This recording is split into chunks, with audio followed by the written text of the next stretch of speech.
ဒီကဘာပေါ်မှာကိုယ့်ရဲ့မွေးချင်းရေခောက်ကိုတားပြစ်နိုင်မှရှင်သန်ခွင့်ရမယ်တတော်ရှိတယ်ဆိုတာတင်သိပါသလား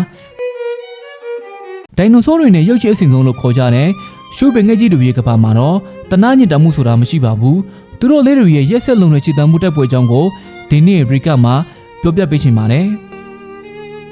ရှုပင်ငှက်အမေတွေကများသောအားဖြင့်ဥနှလုံးဦးလေးရှိပါတယ်ဒါပေမဲ့ပေါက်လာတဲ့တားပေါက်တွေထဲမှာအားအတန်ဆုံးတစ်ကောင်တည်းကိုပဲပြိုးစုပြိုးထောင်ပေါ်ရွေးချယ်လေးရှိပါတယ်အရင်မွေးတဲ့အကောင်ကြီးကအားနေတဲ့အကောင်လေးကိုအစာစားလို့မရအောင်တားဆီးတာရက်ရက်ဆက်ဆက်ထိုးနေတာတွေလုပ်ပြီးအသေးတက်လေးရှိပါတယ်ဒီနေရာမှာအံ့ဩဖို့ကောင်းတာကတော့အမေငှက်တွေကဒီတက်ခိုက်မှုကိုမြင်ရပေမဲ့ဘယ်တော့မှဝင်မတားပါဘူး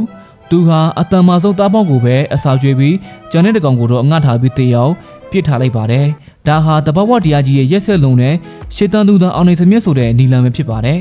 ဒီတားပေါက်လေးတွေဟာအာဖရိကရဲ့အရက်ပူပြည်နယ်ဒေသတွေမှာနေထိုင်တာကြောင့်အမေငှက်တွေကသူ့ရဲ့ကြီးမားတဲ့နှုတ်တီထဲမှာရေတက်လာပြီးတော့တားပေါက်လေးတွေရဲ့ကိုယ်ပုံကိုလုံးချပေးခြင်းဖြင့်အပူချိန်ကိုရုပ်ချပေးတတ်ပါတယ်ဒါဟာသူတို့ရဲ့ရှေတန်မှုအတွက်အရေးကြီးတဲ့အပြုမှုတစ်ခုလည်းဖြစ်ပါတယ်တခါတလေမှာတဘာဝတရားကြီးက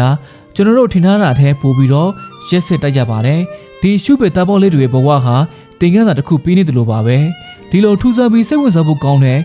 တဘာဝလောကရဲ့လှုပ်ဝက်ချက်တွေကိုစိတ်ပြီးသိချင်သေးတယ်ဆိုရင်ကျွန်တော်ရဲ့ channel လေးကို follow လေးလုပ်ထားဖို့မမေ့ကြပါနဲ့ဦးနော်